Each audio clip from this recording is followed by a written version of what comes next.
Hey guys, welcome to the Sunday live stream. I'm here with Maria Fontaine and Jason Rennie, and perhaps Margaret Lewis if she comes in later. Yeah, we're relaxed. We're all home from DragonCon, and we're gonna talk about it for a bit. Jason, how'd you like it? Well, just to clarify, I'm not at home. I'm at work. It's Monday morning for me, but that's okay. I had fun. I really enjoyed DragonCon. It was a blast. Got to meet lots of people, see a bunch of fun panels, wander around, catch up with people I haven't seen in ages.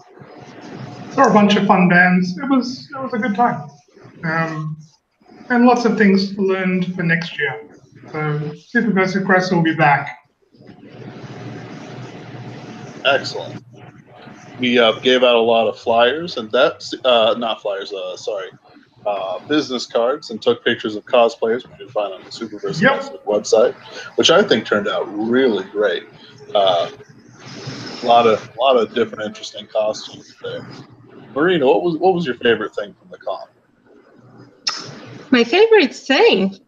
Probably just hanging out and meeting a lot of people. I've gone to a few meetups where I just met with some random people and some people from online groups, which was very interesting to see them live. And I just got to talk to people who didn't know much about me. I didn't know about them. The only thing we had in common that we were fans and geeks, and it was just a lot of fun to do. I think you walked in the parade as Leela. Yes, I did. Yes, I was Leela. It was my first time, and I really enjoyed it.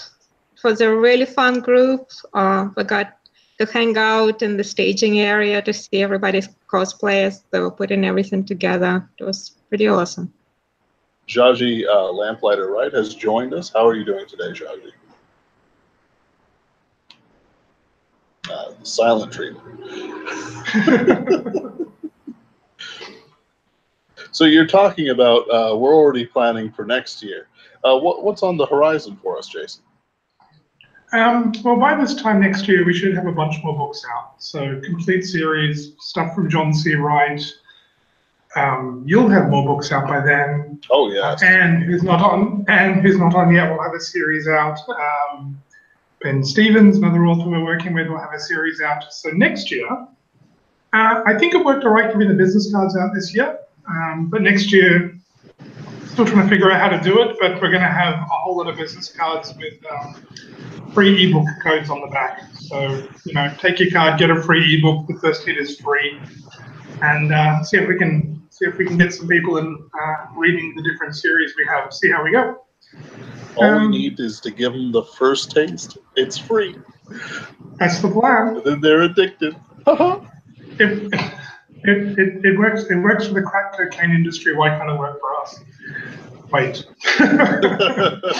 Look, if I'm the Pablo. I want to be the Pablo Escobar of literature. I mean, I don't see why we can't make that like a goal. He's a famous rich man in Mexico, business owner. Do you think the CIA will give us money? I hadn't thought of this. I don't think we're subversive enough. It's almost like it's the opposite of what we are. This is true. This is true. Oh, I also got one of my nice new caps at DragonCon, which I'm very happy with. Nice. So, About absolutely. Go for it. Yeah, but next year, that's the plan. We're trying to work out whether to do a booth or whether we want to see if we can work with Bard's Tower next year as well. There's lots of things planning. We've got 12 months to figure it all out. So keep an eye out for the. We're going to see what we can do about trialing the ebook codes at some other conventions between now and then. See if we can get all that working. Yeah. That's as far as we've got planning for next year at this point. Yeah, I don't know if I want to reveal other bits and pieces we've talked about doing in case they don't come to fruition. Hey, So, that just gives us excuses for more live streams in the future. okay. We were talking about maybe doing a Kickstarter or Indiegogo to raise some money to help cover some con costs. But as one of the prizes, raffling off a bunk with us. So nearby con accommodation, con ticket, probably some travel money depending how we go, and yeah, you can come to the con and hang out with the Superversive press crew, or probably more likely go to the con and just have a bunk next to the con if you want, in exchange for a small contribution to go in the draw. Yeah, we'll make it a reasonable one. We'll sort something out. I don't know. It was on the cards. It was an idea. We'll see how we go. I'm going to come up with the money for the deposit for the accommodation shortly as well, but I think I'm on track for that. So, but it's all coming together. I'm keen to come back next year. DragonCon is a blast. I may make my trip a bit shorter next time and just try to keep it to the con rather than running around the country afterwards. It's a long way to come, but it's also a long trip, and I had fun on the trip. It was great meeting people and catching up, but I kept being sent photos by my wife of one of our dogs who was quite distressed as soon as she saw the suitcase and wouldn't leave my side, and then spent 2 weeks while I wasn't home just moping around depressed and getting super excited when she thought I was home at one point, and then was just like back to being super depressed when she realized she was mistaken and it wasn't me at the door. But she also just about killed me with excitement when Terry came and picked me up. So, and the dog got put in the car by herself, but she doesn't normally go places by herself. And so she started getting excited, and then I was there and she was crazy. So, anyway, but I had fun. Hey, DragonCon was good. I don't know. I mean, I saw a bunch of panels. I met Larry Correa again, which is fun, and was wandering around in my Decoy Larry Correa t-shirt, which proves something of a hit for people. Oh yeah, really great guy. He had his own straw Larry shirt too, so he did. Yeah, I got one printed for him, and he was wearing that around, which was fun. Yeah. I actually walked into the Dragon Awards a little late, and I went to sit down by Jason, and then I realized it was actually Larry wearing the straw Larry shirt, not Jason. Yep. This is going to be literally the only time it happens that Larry is confused. Mistaken for you. I should have known because he wasn't wearing the hat. Jason had a hat of straws that he had smuggled in, so that it was a straw Larry straw hat smuggled in. Oh yeah, thank you, California, for making that cosplay easy. I was going, where the hell am I going to get straw when I get to Georgia? How the hell am I going to find a hay place? And then California goes and bans straws. It's like, oh, thank you guys. Now it's easy. It's all easy now. There's we found a bunch of other people that bear a passing resemblance to Larry Correa, so we're thinking about maybe seeing if we can organize a cosplay for the parade next year. I don't know what's involved in getting involved, but sort of if we can find a core group of 15 to 20 approximate Larry lookalikes, we'll have the legions of Larry, and then if we can sort of get a core group together, then everybody else who liked the idea but is either too short or doesn't have a beard or it has hair or is a girl can participate. So what you need is a core group of Larry decoys, and then a following group of Larry wannabes where they they put on the fake bald head and the fake beard, but they're not allowed in the original group. The rest. Well, we could just make it the clones of Larry, and they could be the defects. That's so funny. That could be fun. But yeah, no, I had fun. And have Larry right in the car. Oh yeah, I think we could probably get Larry involved. I reckon he'd be involved maybe. Let's see how we go. Oh, and I saw Cybertronic Spree for the first time at DragonCon, which Jaji wanted to go and see. Abney Park. Abney Park, thank you. And I'd just seen the double clicks, which were all right. But I had an hour to kill, and I went over to the venue and thinking Cybertronic Spree, and put the name together and went, It's probably some sort of dance music thing. I'll give it 10 minutes. If I don't like it, I'll wait outside. It's fine. Waiting in the crowd's getting bigger. People seem excited. Then guys dressed as Transformers, well, one girl, but the band dressed as Transformers with electric guitars came on stage, and it was a Transformers themed metal band, and it was like the most awesome thing I've ever seen in my life. Well, probably not, but you know, it ranks up there.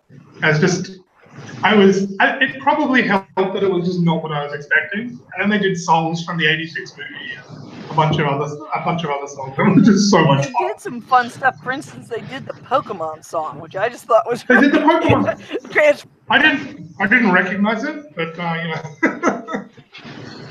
Well, I sort of caught on after they started singing, but I didn't recognize it. There are a few like that. I don't follow much in the web anime.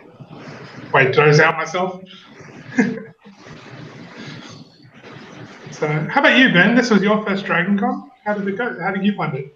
It was a bit overwhelming, honestly. I'm a kind of. I get that. Yeah, I can handle all sorts of social situations. I am a guy who thrives on the solitude of things, being a classic author of sorts. And so, I'm looking forward to next year, where I'll definitely work with a little bit more purpose. Selling my books and whatnot. Yeah, we'll give you a job. Don't worry. Oh yes. If nothing else, I will give you a pile of cards and make you go to every fantasy lit or make you hang down in the literacy section handing out ebook cards. Okay. We can make you go to all the panels and give away as many cards as you can. Hey, I'm all for that. Just showing up there, heckling the panelists. Oh boy, no, that's cool. Just go to things, be friendly. I think the cosplay photos worked well, so I'd like to do that again. That was fun. Yeah, people really liked having their photos taken, and then when you tell them, "Oh, we're not charging for them," they were like, "Oh, great." Oh yeah, on the first day, I don't think people realized. And so I got a few funny looks, and then as soon as you go, they're free. I'm not trying to sell you anything. It's just I'm trying to drive some traffic to my website effectively, which is my angle. But they were all like, "Oh, awesome!" And a few of them have contacted me and asked for copies of the photos and stuff. So it's been good. Yeah, it's worked out all right. I think actually putting the ebook vouchers on the back of them will make a lot more people turn up. So. That was it was good. The vendors hall was crazy this year. I picked up Captain Sonar while I was there, and I played. Actually, no, Marina wasn't there, but we had a game of Cards Against Humanity, which shall forever remain. Yeah, I think I'm not going to tell anybody how that went, but it was fun. I think I was watching something at the time. Yeah. I now look at Jaji in a completely different light. just the nicest, most innocent, just the nicest lady I know, and it's like, yeah, it's changed now. It's different. What happens at DragonCon? It's different now. Now it's fun. But yeah, we had a lot of fun. So I keep saying that. I guess it's true. Yeah, it is. It's hard to come down from that high. It is. I managed on the plane though. Okay, that was fast. I hate flying so much. Oh. I don't like it at all. I mean, I know it's safe, but I don't like it. They always send me surveys, and my answer's always it didn't crash. It's fine. So yeah, I just don't like it. It's not a fan. But that's right. The flight was all right. Yeah, I don't get that. It was weirdly unnatural. I know, as I said, intellectually I know it's safe. It just feels wrong. But yes. We're glad you made it safely. Oh yeah, so was I. I don't want to die in a flurry plane crash. It sounds unpleasant. I guess it'd be quick. Anyway. I enjoyed this DragonCon a lot more than the last DragonCon because lots of things. Having a place to stay that was in town, being on panels, not worrying about there were last time was like I dipped my toe in and checked it out, and this time was like actually being there. So it was just much more pleasant this time, a lot more fun, a lot more, I got to see a lot more things. Last time we were staying an hour away with a woman who was pregnant. I didn't want to get there too late, so I was leaving really early. This time I was staying, like 1 block over, so I could come home Yeah, we at were 1 o'clock at diagonal. 2:30 in the morning. Really late. Yeah. Yeah, a couple times we stayed out really late. The one time I went to the concert, I came back really, really late. But you don't mind walking around late there because there's so many people in costume on the street at all times. It's hardly less. I mean, it's more busy with more people around than a lot of places are during the day. So it wasn't like you were out alone and you're afraid somebody's going to jump you. You could go home, and because our place we were staying was just a block or two from the hotel, we were right in the middle of things all the time. So I didn't mind walking around at hours that normally I wouldn't go outside by myself. So that worked out really nicely. Yeah. Last year, Ben and I were staying sort of out of town at a cousin's place, a different Ben, and it took us about an hour to get into the day, and we had to sort of leave by 10:30 at night. Yeah. For this year, I did not go to bed before 2:30 in the morning one night yeah, that was another thing. Just getting used to going to bed at a normal time, it's a huge adjustment. Because I was like, but it's only 11. I'm going to stay up another 3 hours. The other big... I was okay. I don't know if that helped with my jet lag, just because, my body clock was just all over the place. So by the time I went home, I was just still all over the place. It would almost make sense to come into the con and just stay on Sydney time. Yeah, I was thinking that you could probably just stay on your other time and you'd be fine, because you could just be pretty close to right. A lot of the stuff you wanted to do was at night anyway. The big change for me was when I got home. I live about 5 miles from the place where the speed changes back to 55. Everywhere I go and towards DC is 55. You go about 5 miles south, it gets up to 60. You go about 10 miles beyond that, and everything is 65 to 70. The whole way down, all the way to Atlanta, everywhere I went, everything was at this higher speed. And I came home, I had to slow down the driving again. It took me a little while to remember. But yeah, and in the town there, the whole setup is I was just amazed at how harmonious it was, by which I mean specifically, I don't mind crowds, but I really don't like having to wait a long time. Like if you have to wait in line for a long time or something like that, it's something I personally don't enjoy, unless it's something I really want. I'm waiting to get into something, but I mean, just in general. So I hate, long traffic, things like that. There was none of that. There were long lines where someone was waiting for a specific event they wanted to go to. But when you were walking around town, there wasn't much in the way of traffic jams. You seemed to be able to, I think the only time we really had to wait was, Anna and I were trying to go across the skywalk at one point. It took us 20 minutes. Yeah, the skywalks got, still, I think they did a better job managing this time. They had someone standing there saying, you have to keep to the right, keep moving. They were really enforcing the whole no pictures thing. So I think they did a better job this time around. I've been at small cons where I had to wait longer for elevators than I did here, for instance. You know what I mean? I've remembered waiting 20 minutes for an elevator and at a convention, and maybe I was just lucky with when I wanted to go places. I think you were lucky because it depends. Mary. Oh, we lost you. Hyatt is fine and Western is fine. It depends on where you are and where you want to go. But I'm just saying, for 80,000, 90,000 people, it was amazingly harmonious. It just, just walking the streets, and people where you'd see these huge groups of people going places, all in cool costumes, and everybody was going very pleasantly. If there were any incidents, they were never in front of us.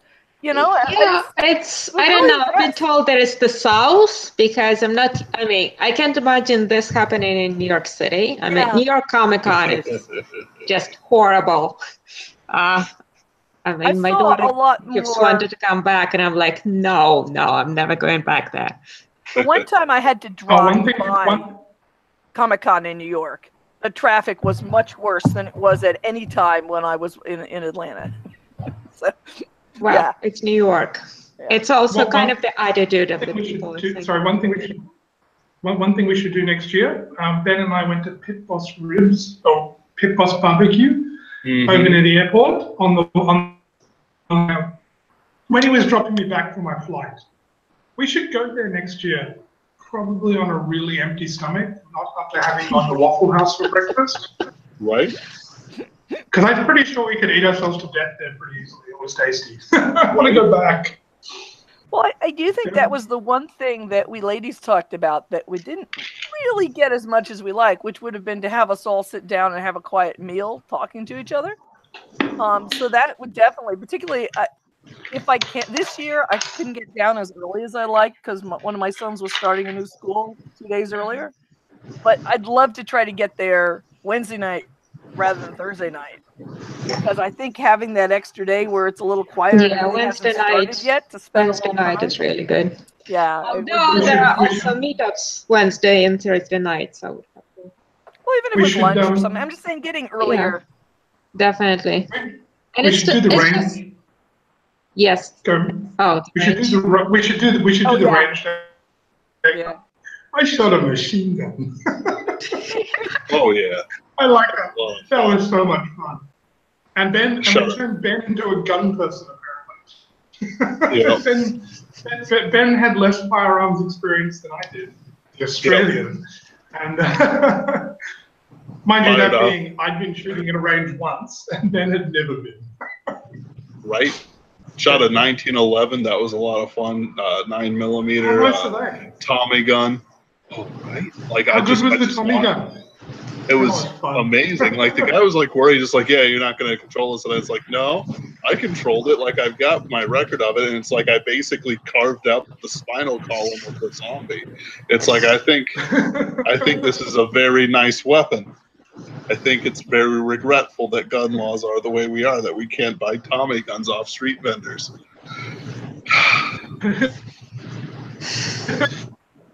Yeah. Anyway, guys, I need to run away as my day job is. So, thank you very much for having me on, and I will be back sometime. Annoyingly, my boss just contacted me just before we started and went, "Oh, that's fine," because I've got to work from home. It's just like, good night.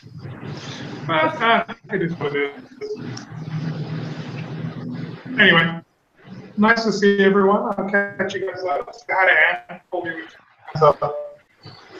Well, it's good to talk to you, Jason. Thank you so much. And you really made the trip really delightful for all of us. It was a fun experience. I had a lot of fun driving you around. Yeah, he's just great at the helm of our ship here, leading the way. Mm-hmm. Drove him up down North Georgia and South Carolina to see some friends, the Zipplers, and then back down here. That was a lot of fun. I also do like driving, so it's a great experience. I only saw one person collapsed on the sidewalk, probably due to drugs.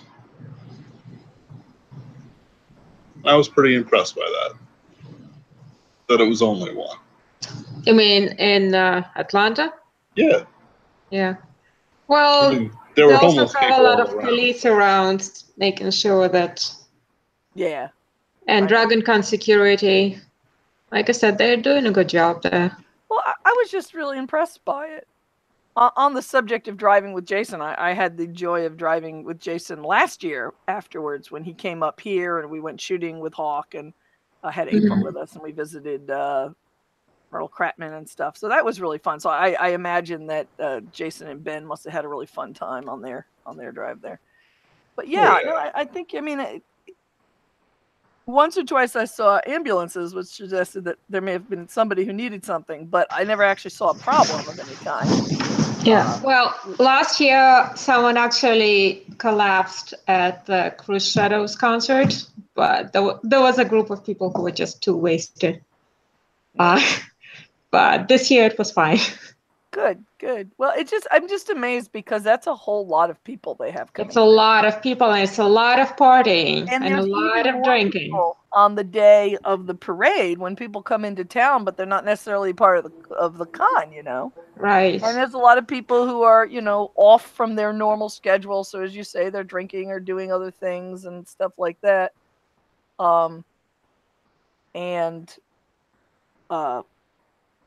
You know, they just did a tremendously good job of keeping everything where it needed to be. Yeah, I mean, I think people there understand, for the most part, they understand that everybody's there to have fun, and Yeah. for the duration, not to pass out on the first day and not remember it. I only got into one theological argument. That's like a new low for me. Too low as in you're expecting to have a lot more of them? Oh, no, they just happen. Like some guy was like, yeah, an AI would have all religions and it would believe equally in all religions and little like side pieces of itself. And I'm like, no, you're wrong. And then a Catholic priest got in the mix and somebody claimed you could get salvation by works. And like, I was about to get fighting mad, but then it's like, dude, we're at a con. And I'm like, but you're wrong though. And it will cost your soul. And it's like, dude, we're at a con. Okay. All right, I'm moving away. I'm amused at the conversations that take place in Ben's head, you know? Yeah. It's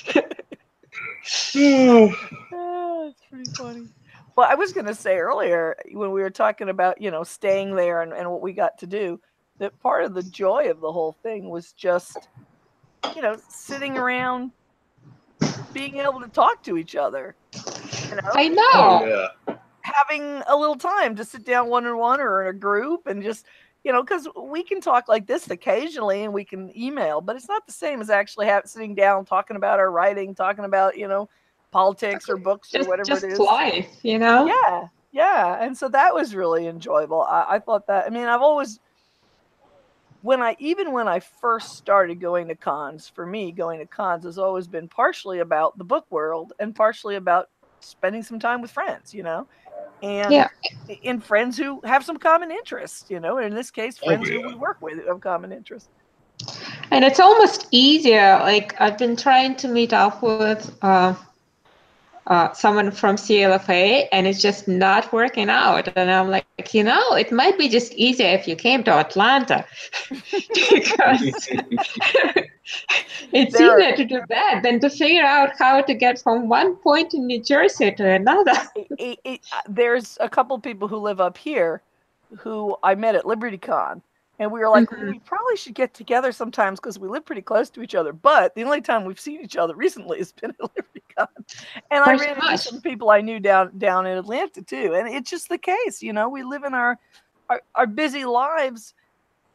We have things we all need to do. And when we're taking the time out to go to a con and spend some time with friends, it's easier to take time out to do that all in one place than it is to necessarily just find, you know, a weekend. Yeah, like to take an evening on a weekday is almost impossible. Right. And the fact that the distance is close is just an illusion, if you know what I mean. Yeah. You already have to take the time to go and do this. So going a little further, yeah, it's true if the person's around the corner, you could get together for coffee, it's different or something. But, you know, getting yourself together to go an hour or two to see someone, or, you know, even 45 minutes to see something, versus going to a con and then they're also there. You know, and so part of the fun was that, you know, I got to meet Edward Willett, who I've known online for a long time, but I didn't get to meet in person. He was down in Atlanta, and, you know, I got to be on a panel with a couple of authors I really like. And one of them is he and I have run into each other at cons for like 20, 25 years, you know. And some people you didn't like. Yeah. Which was also interesting. Luckily, everybody was really nice. I just thought it was very impressive how everyone was able to put that stuff aside, at least on a personal level. I still mess with her. I found, he asked a question right pointedly towards the actual points of soreness, so to speak, which was funny. But I found, for the most part, that it's always been this way, that, you know, people can argue online or whatever, but most of the time at conventions, they're just really nice in person. And that's one reason why these people who say, hey, you know, we can't have Larry Correa here or something like that are so crazy, because they're taking the online thing too seriously and They not don't realizing. know how it works. They don't know how cons are supposed to work. Right. Like, there's a lot of it still, apparently, a lot of it still going on behind the scenes. But I mean, if they want to kill the con, they can probably just say, exactly. "No, But they Larry see Correa, what's, guys." they see what's happening at other cons. They're not stupid. I actually, it's actually interesting. They gave Larry Correa a whole hour of his own. Yeah, that was great. Which lasted like 3 hours because nobody wanted to leave. Is that the one where they were telling all these crazy military stories? No, or was it just a Larry? One, I think that was just a military that was story. The Larry one, and the one you're thinking of is John Ringo, Mike Massa, and I forgot who the other two guys were. And yeah, they were just it was also the last panel of the night, so they just kept going. Yeah. That was a blast too. I had a pretty good Frankenstein panel. Like, the thing about the panels that surprised me is that a lot of it was just kind of like surface level stuff, which I thought was pretty good. But it's like, ooh, you know, like when you actually get to talk to the authors and stuff like that directly, you start getting more and more out of them, which I just enjoyed immensely. I also I like the cosplay. I like. In St. Louis, I have like nobody who's also a writer who's a friend. I've got some guy who's like I'm mentoring, but that's not the same thing at all.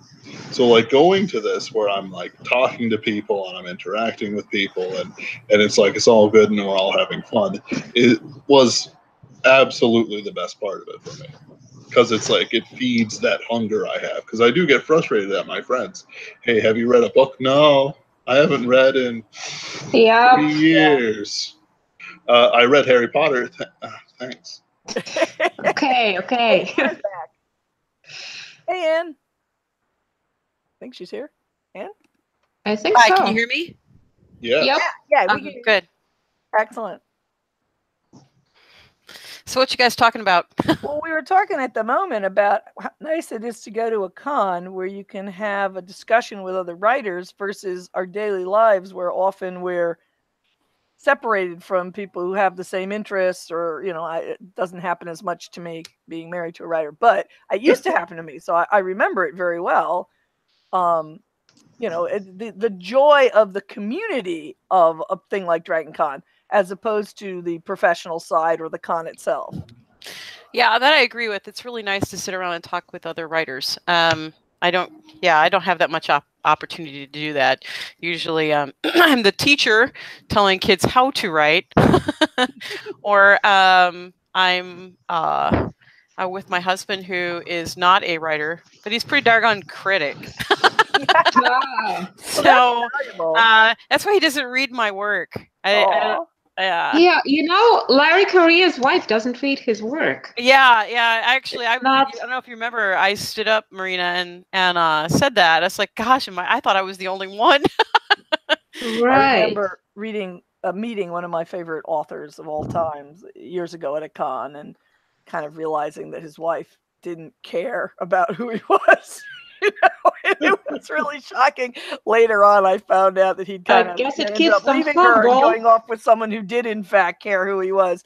But it was really shocking to me, who thought this guy was one of the best writers ever, you know, to just realize that family didn't appreciate that. Whereas his wife, I think he has other family members who did appreciate it.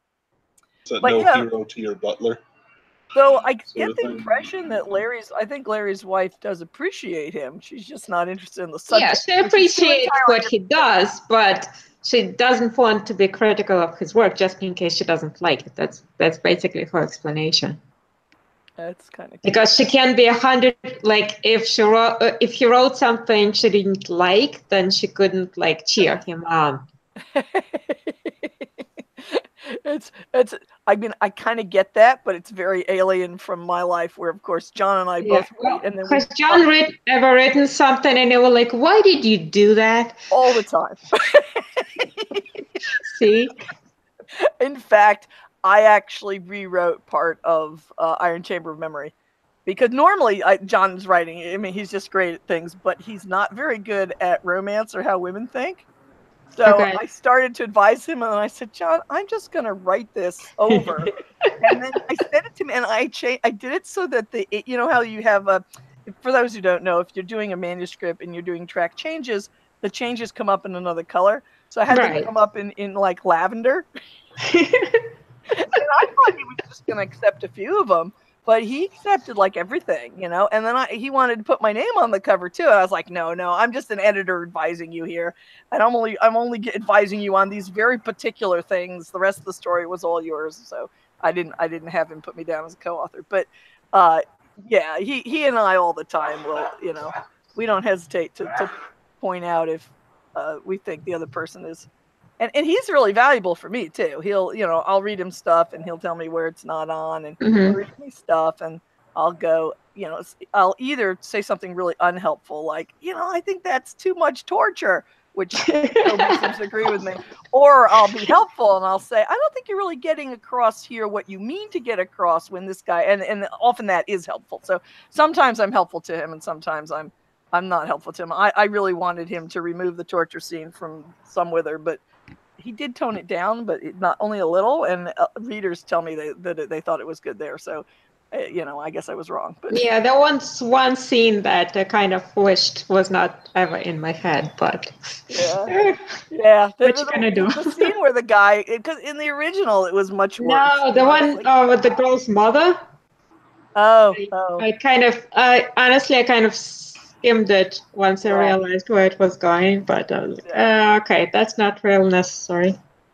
So I try to do my best to tone him down, but because my standard would be a lot lower than his, it's hard to know exactly. Exactly. Everybody has their own tolerances. I can only say that I am responsible for you not reading some things that would have been worse. Okay.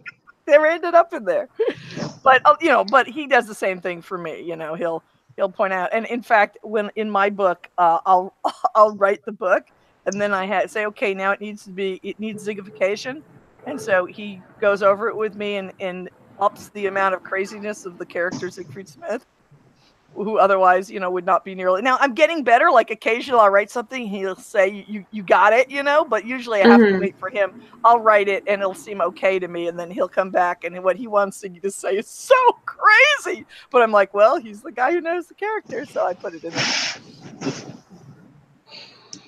Getting an Iron Chamber of Memory signed was a big highlight of the trip for me. It was really fun to have you come over. That was a really nice night. I hope you'll come again. I really enjoyed having you. I mean, did you say John might actually come next year? He might possibly. We're talking. Jason wants him to come, so maybe we'll see. We're trying to, you know, I don't know. It's one of these things where, for me, something that takes place a year away is so far away. Like when I was younger, it was less far away, by which I mean I could kind of go, oh yeah, next year we should do that, and I'd kind of know where we were going to be. But because of things like kids in schools and things, you know. That's true. Because I was going to say, on the other hand, time flies. Yeah, well, flying wise, it does get shorter. But as far as like planning and not knowing, like I didn't know when the schools were starting. Now next year might be easier because I don't think the schools are going to change as much, or if they do, it'll be earlier. You know. Right. But yeah, well, DragonCon pretty much waits for no one because most of the rooms are already gone. Yeah. So anyway, I'm hoping for next year that we can do that. But I have to go for just a moment. I will be back. You guys continue. Okay. Did like buying all that stuff. I'm still putting up the posters and whatnot that I purchased. Also bought a black obelisk that I put next to a sailing ship I happen to have in my room, next to a horrifying H.R. Geiger-esque candlestick I once made. And it fits. I don't know why. I'm back. I have like the sailing ship angled so that it's like across the H.R. Geiger candlestick, but behind the obelisk. And I don't know why, but it's perfect. Just perfect. You're gonna have to do pictures of that. Oh, yeah. Because that room is very dark. Yeah, that's right. Yeah. Wait, Oh, no, that's just because the light's behind it. Yeah, I was going to say, you're almost in silhouette there, so. Yeah, very mysterious. Kind of atmosphere-y. I wouldn't put my face on this thing unless I was in silhouette. Not that I think that I'm ugly, but I think that's how I like my live streams. It's atmosphere. Exactly. And It's that's not a really about cute me. picture you have. Which picture? Your picture that comes up when you're talking. Oh yeah. Yeah. That's is that my face? Yeah. Okay, yeah. that's 10 years old. It's cute. It's cute. It's cute. I just got new ones done because I don't look anything like that now. I did look pretty good in that picture, but I don't look that way now anymore. So, yeah, I got a new one. It's coming soon. Cool. Excellent. And I love Arena's little hamster. Guinea pig. Guinea pig. Sorry. Guinea pig. How could I? Yeah, it's really cute though. I've called it a hamster before, and it's partially because I know everybody does. Well, you can't quite. It's a size thing, and you can't quite see the size difference in the picture till you start to talk, and I see it up close. Unless you specifically know the animals. Exactly. But I've had hamsters, and I only ever had a guinea pig for a week. I was in school. I once took the guinea pig home during Christmas or spring vacation. So it was my only experience. Like third grade, I had a guinea pig for a week during holiday, But other than that, I've never owned a guinea pig, so I don't recognize them as quickly. Right. That's okay. It's a good cover. Yeah. My picture is from the old Harper's Bazaar from the Victorian age, and it happens to be one of my favorite of those.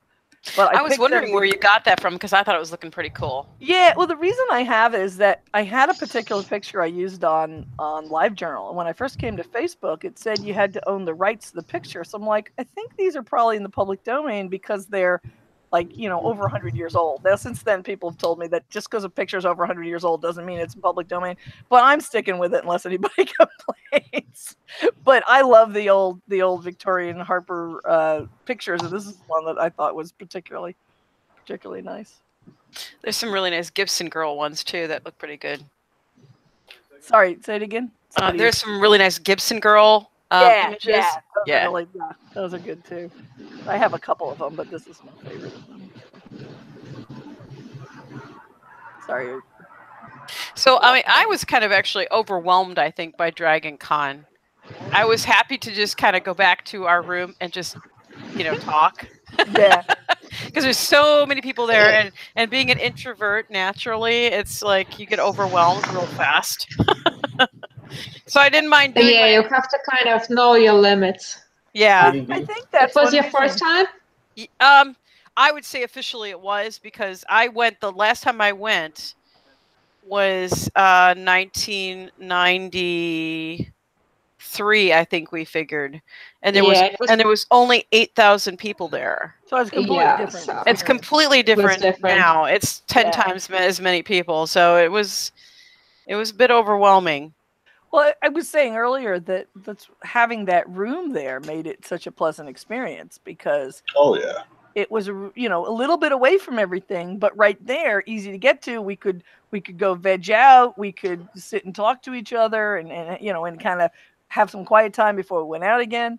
So I thought that really made the experience. I think that next you're having having a booth. And having a standard meeting time, like say, okay, 6 o'clock, guys, or 6:30, we're all meeting and we're all going to dinner. Those of you who are free at the time, join us. Yeah, I think we should have one every day that we're there. We should have one, and whoever can show up shows up. I'm all for that. Yeah. Because we're trying to do one day when everybody's around, and we really couldn't. No. Well, what got us into trouble was we were waiting for everybody to be available. Right. Yeah, exactly. We really couldn't. But I think you're right that we just need to do something like 6 o'clock every day. Yeah, and maybe even not at night because there's so much going on at night. Maybe even do it for like mid-afternoon. Yeah, I mean, It's easier to 12 get a o'clock table. lunch might be the and- best time, or even Yeah. 11 o'clock. You know, I mean, we could pick a time that seemed like, you know, it was decent, but then just have it be that time, and then if people show up, they show up, rather than, you know, oh, this person has a panel, so we put it off, and then that, you know, and that way we kind of didn't get to do it sometimes. Well, Yeah. you know, if we did it, let's say randomly every day at 1:30, okay, so one day I miss it and one day you miss it, but all together we all see each other some of the time. You know? It's like for me, I know I needed to take a little bit more time to like just sit down and be quiet and like stare at anyone who tried to make conversation at me. You know, just because it's like, okay, there's press of people all around me at all times. Yep. Okay. You know, these people are still there. You know, like it's one of those things where like, if I wanted to, I could invite a friend over. And my Sunday ritual is to eat at Outback Steakhouse, where I get a 50% discount because I work there. At least at the Outback Steakhouse I work at, you know, I do eat at the place I work. 50% discount or no. And it's like I could invite them over, but then I thought about it and I realized I've been with people for like the last 5 days. Yeah. And I'm on a live stream and I'm doing this and that, you know. And it's like, you know what? I'm okay. I'm just going to sit there. And like, I've got friends who are like, oh, you can't eat alone. I'm like, watch me. Well, I think that, particularly, I think for writers, that part of what we need is both a certain amount of social interaction, particularly if we can have it with other writers, and a certain amount of time to ourselves. Because, like, you know, I notice if I don't have a certain amount of time to just think about what I'm going to write next, everything goes awry. You know? Yep. So I think it's kind of a balancing act of, you know, how much time, quiet time, how much time having quiet conversation, how much time doing something social. And these cons, I think there's so much available that the key for any one of us is to find the balancing act for us personally. You know what I mean? For some people, it's being, you know, seeing the late at night things. For some people, it's coming home early, whatever it is, being willing to follow up on those things rather than just think, hey, I have to do everything. Yeah, just as long as you realize you're not going to do everything. Right. And especially in one trip. Yeah. Like, I have to say, this time around, I got to do, like, the things that I missed. Are we still on? Yeah. Yep. Yes. Yeah. So, like, all the things that I didn't get to, the really cool things, I think I got to all of them this time around. So maybe next time I can relax even more. Because I kind of had a few things that I was like, oh, I didn't get there. Excellent. Like, yeah, when my kids were little, we had a membership to the zoo in DC, which meant that you could go up there and you could have free parking. So it was basically a free trip, except for getting up there. And I quickly learned that you couldn't see the whole zoo and have kids be sane, but we could go up and hit one Okay, this time we're going to see the Amazon section, and this time we're going to see the birds. This time we're going to go see the lions and the monkeys, you know, because they were next to each other. And that made it really pleasant, you know, because you could go in and you'd be there just long enough that you weren't about to go crazy with too much coming in at once, and you'd have a really good time. You go back. And I think if you something like this regularly, that you'd be better off going, you know, this time I'm going to hit the movie track I didn't hit last time, or something like that, you know, where like something you didn't get to the first time around, yeah, or exactly. second, you go with a goal time around of a few things you really want to do, and then if you do other things, that's great. But you feel good if you hit those things you want to do and you keep them relatively, you know, reasonable amount. And then the next time you go back and you go, okay, I didn't see this time. I want to see it next time. And then you do the other things, you know. Yep. And the other thing is, if you find something you really like, you can just keep going back for it. That works too. But I think if you have this attitude, it's much more enjoyable than if, oh my gosh, you know, I've now been up for 36 hours in a 24-hour period. You know? Well, honestly, the first time I came, I thought I would only go this once and I will never come back. Yeah. Which is why it was like extra stressful. So I'm like, oh my God, I didn't get to this. I will never get to see this. So the second time I was like, well, okay, I got this. And the third time will be something different. Yeah, and I think that's a lot of it too. I mean, if you do think you're coming only once, then makes sense. It does make sense to try to get the whole experience as much as you can. But if we are going year after year, and if people are listening or want to try it and they want to get down there, I think it is worth it to try to target particular things you'd really. That's one reason why I always enjoy going to cons as a writer and being on panels, because whatever panels I'm on, that's something that I can organize my time and day around, and I usually really enjoy them, and they're really fun, and I enjoy talking to the other authors, and I enjoy talking to the audience, and it gives like focus spots to the experience, And I guess if I wasn't on the panels, I would tend to pick panels I wanted to hear and do the same thing, to have them as like, okay, these are the things I want to get to, and then everything else kind of falls in. And they're all at the same time. Yeah. It was crazy how much is going on at once. There were a number of things I would have loved to see that it just was impossible because they were at the exact same time at something else I was doing, I do think next year we should talk to them about doing a rapid reading session because going down. That sounds like a great idea. They had their reading in a really out of the way place. And when Ben and I went down there, the only guy down there was a guy who was sitting there so he could listen to a video on his tablet without being bothered. And he's a great guy, though. Yeah, he was. And I had a full conversation with him about my book. It was actually really fun. But I think it would be great to do what, Broad Universe does. You get a group of writers together. They all meeting at one time. They can all try to get the people who might want to hear them to come at one. I mean, I didn't even tell anybody when my reading was because I'm so used to the fact that, I've had readings where people showed up, but I wasn't expecting it at a con like this. So I didn't try to get anyone to come. But if we were going to have a group, you have the advantage of first, people, if nothing else, the other authors will hear you and hopefully some fans. Second, everybody gets to hear someone they probably haven't heard before. And like the time I did it, I think it was Balticon with the Broad Universe group, I sold a couple of books because people heard my stuff who wouldn't have heard it anyway otherwise and enjoyed it. And I also heard some stuff I thought was kind of neat. So I think that would be a really fun thing to throw into the mix. It's just more fun to do these things together than to either not have a reading or sit there all by yourself. In this case, it was fun because, I was talking to Ben and the other guy, but I've been there times when it's just you or you're reading to just a handful of people. And I think it's more fun to do it as a group. You know what? I've never done a reading before.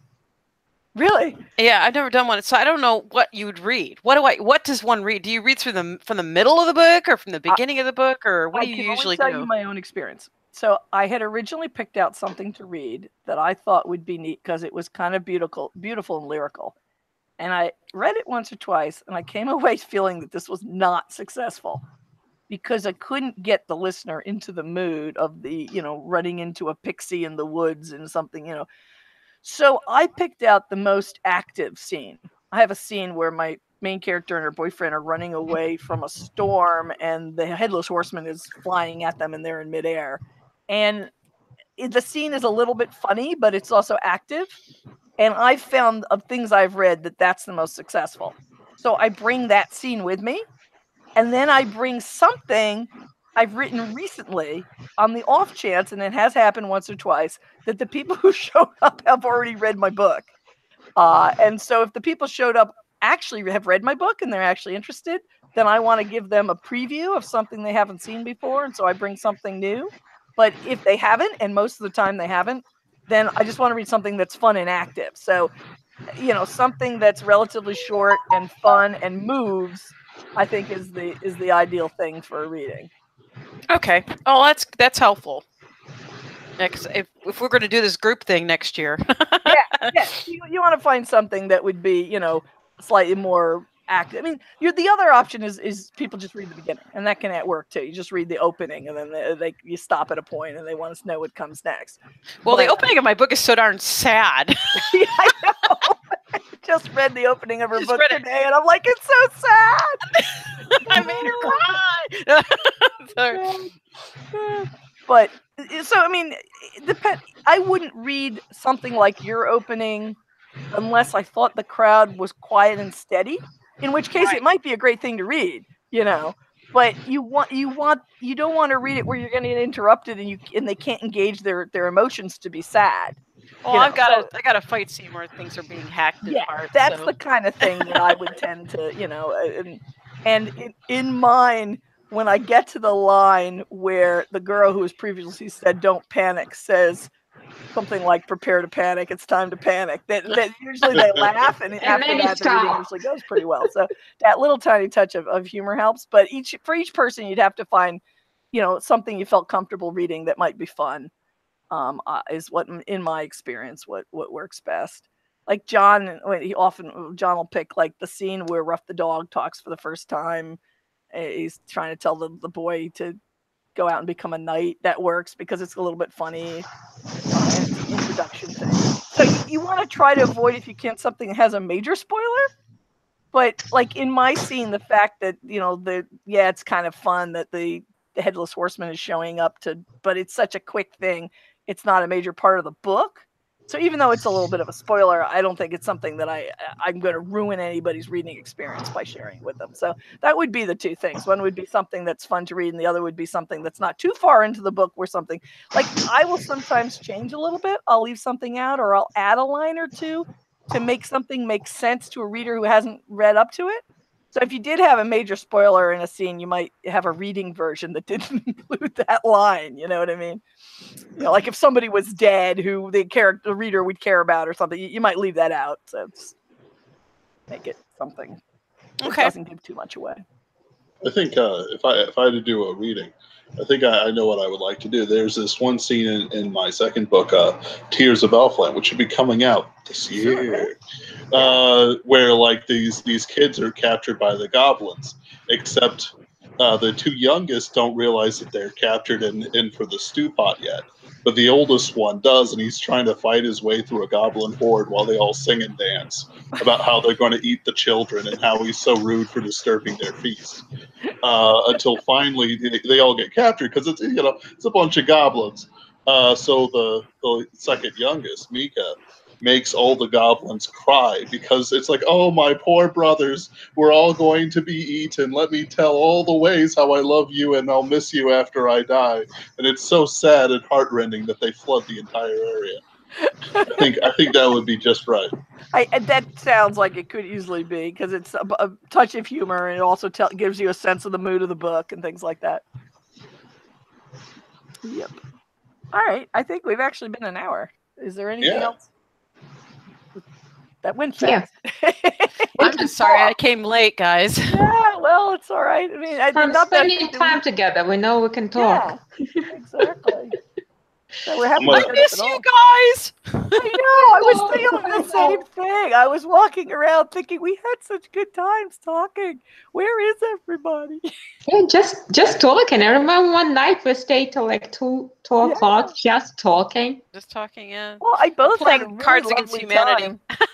Talking to the two girls, and I had a really good time talking to Ben 2 times also, and it was really fun, and as I say that, when I was younger, that was the number one thing I went to cons for. It was just kind of like Ben saying, he just doesn't know anybody in his area who's interested in the kind of books and things he's doing, just to have someone to share these ideas with, and you go back full of ideas that you wouldn't have had otherwise. Yeah, pretty much. Like, it's like I got my mom. I got like one guy who thinks he wants to write a book that I'm kind of pushing him to write a book. And it's like, that's it. And it's like, but I go to a con and it's like I'm talking to authors, I'm talking to professionals, I'm talking to artists, It's and like, even to other fans. One thing I didn't mention was that I thought was really cool is, so we're walking around with all these costume people, which is similar to other cons, though more so. But then you look at the who's there list, and you realize that some of the actors who play the people you're seeing in costume are actually at the con. And so, for all you know, one of the guys could be the actual guy, if you know what I mean. One of the elves we saw looked really good. I'm like, is that the original actor? Is that just a really spot-on costume? And it could be, who knows? But it just kind of adds a level of fun to it. And so you also have the fans there to talk to. And while some fans are not that articulate because they're in it to enjoy it, but they don't necessarily think about it, some fans are really articulate and will really enjoy sitting down and talking about things. Is it a Ryan Reynolds Deadpool that's spanking me, or just a pretender? That's the real question. Yeah, that kind of thing, you know. So one thing. Well, Go ahead. Go I was for just it. saying one thing I didn't do much of was go. It's like the really big media things have really really long lines, and so I didn't do any of that because I was doing other things. But it was so kind of eerie to realize that, you know, like people I've seen on TV and I really admire are right around the corner and talking at the moment, you know, even though I didn't actually go hear them talk. So that was cool. I'm gonna say avoid like the weird dating and singles thing. Like I tried that out for myself, and like people would go in and they're clearly a couple, and it's like, I'm gonna go do this, baby, mwah, mwah, and it's like Oh, wow. Okay. you know, That's a I'm just gonna different kind of leave. meetup. Yeah, Yeah. wrong type. I'm out of here. Yeah, But like all the concerts when they weren't tuning were pretty great. Like it's just like avoid the social things, which are weird and kind of gimmicky. Go for the concerts, the panels. I went to hear Abney Park, which is one of the few, you know, living bands that I listen to, and it's like that and Lindsey Sterling, and so I get there like 20 minutes early, and I'm sitting in the back reading because I don't have much time to read in my ordinary life. And Jason mentioned there was another band on, and they were fun. But they ended quite late. So they ended like 20 minutes late. The other band was supposed to start, and then the other band took like an hour to tune up and get ready. I don't know how much of it was their fault and how much was but so it was 12:40 in the morning before they started. Yeah, well, I really enjoyed. I didn't stay very long, maybe 4 songs. I enjoyed hearing them, but it wasn't a very good. The blary sound system that was so perfect for the metal band did not do that well for the eerie, you know, minor key notes of Happy Park. But it was still really neat to, you know, have gone and heard. I have a friend who loves them, and the 1 year he went to DragonCon was the 1 year they weren't there, and so, you know, it was really fun to come back and tell them what it was like to go see them. But you know, it was an interesting experience, but it was fun. Everything there was fun. People all seemed to be in a good mood. I was amused that I think it was Anna and I went to hear a science thing because Hawk and another friend of mine were on a science panel. Mm-hmm. We couldn't get in because the room was full. And I just amused that we're at a place where a science panel is so full that there's people waiting in a line outside. Yeah, you can actually go through all 4 days of the con and just have panels on science and prepping, on news media, anything that's like not even related to writing, unless, I mean, in a way it's something that people use in writing, so it's related that way.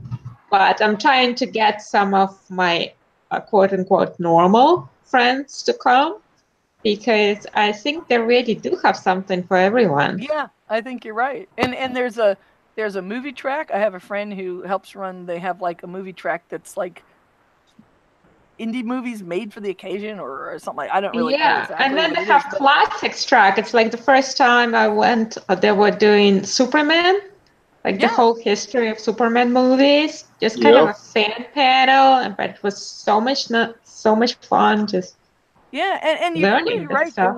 There were I don't know, let's say random number like 5 or 6 tracks that we were all, you know, related to as fantasy writers or science fiction writers. But there was a bunch of other stuff too that was out there. So that's what I mean. Somebody described DragonCon as like 10 different cons all running simultaneously. Exactly. And then you have Daytime Con and you know, DragonCon After Dark. Yeah, exactly. You have a costume and costumers thing. You have a movie thing. You have the media thing with the real actors. You have a science fiction thing. You have a fantasy thing. You have a YA thing going on that had some middle grade things. You know, and that's just a few of them. Yeah. Yeah. I actually enjoyed a drum circle for a few hours waiting for the Labyrinth to come on the movie circuit. That was a lot of fun. And we mentioned earlier the content, and we haven't mentioned much, but we mentioned briefly earlier. Jason mentioned the dealer's room, which is 3 stories with a 4th story for artists and people like that. And last year, we didn't go there this year, but last year there's also a gaming room. It's gigantic. You can go in and give them a credit card and your license, and they'll give you a game. And you can play the game and then give it back. And my kids spent the whole time there when we went last year. Yeah, you can pretty much just do that too. Yeah, I didn't even make it to the dealer's halls at all. Yeah, so Yeah, the I gaming room is there. amazing. The game room is came amazing. there on I can tell Monday. you cleaned up, Ben. Yeah. You're coming home with all sorts of stuff. I had saved up for like half a year for it, and it's like, I live, kind of Spartan except for all my books. So it's like, that's it. I'm decorating this, and I'm still decorating it like a week after I've returned home. That's great. That's great. Yeah, I had a good time. I had a birthday to buy for, so I had a good time walking around. Though most of the stuff I wanted was sold out, but I still had really a lot of fun looking at the different cleverly made things that they had in the dealer's room, and books and all the other stuff. It was really fun. And so each of those things is its own world that you could just go and spend your time at that. And then and there's probably several whole tracks of stuff that none of us went to that we're not even aware of, that we're not saying right now. The diversity track. Yeah, we didn't do that one. Yeah, forget that Is not noise. for us. Talk about snooze fest. Well, we mentioned signings and readings, but the signings were behind an extra security wall, which was a little annoying because nobody went back there most of the time. But it was partially because they had a few really big people doing signings, but it was the same place where you went if you wanted your photo taken with someone famous. So that was another thing you could do there. You could go at a certain time, and various guys who played different people on TV would come down, and you could have your photo taken with them. And that's just the same thing that none of us. Photo shoots. Yeah, but it's something that some people that would just be a really valuable thing. I have friends who've gone to DragonCon, and that was one of their favorite things. What else can you do that for an average normal person? Even us. Yeah, I mean, some of it they can't even explain. Like they have whole photo shoots just for the fans. Yeah. I'm into Supernatural, so they had a photo shoot with just a bunch of fans dressed up as different characters, and having professional pictures taken of them dressed as those characters. Yeah. I love it. Which is really neat. I happened to be walking by where there was a group of about 20 people all dressed as characters from My Hero Academia. And nice. It was just neat, they looked really cool. And I took one or two pictures, but they were just breaking up at that point, so I didn't really get a picture of the whole group. But anyway, I should probably bow out because the family is waiting for things. But it's great talking to you guys, and I had a wonderful time. I hope we can do it again. And let's do it again. Definitely. Let's definitely do this again. Alrighty. See ya. All right, have a good night. Bye. Good night. Next week, I'm going to have a Superversive live stream with Brian Niemeyer at 4 p.m. Central, talking about his new Indiegogo campaign and his combat arms, combat frame X-Seed novel. I'll see you guys next week.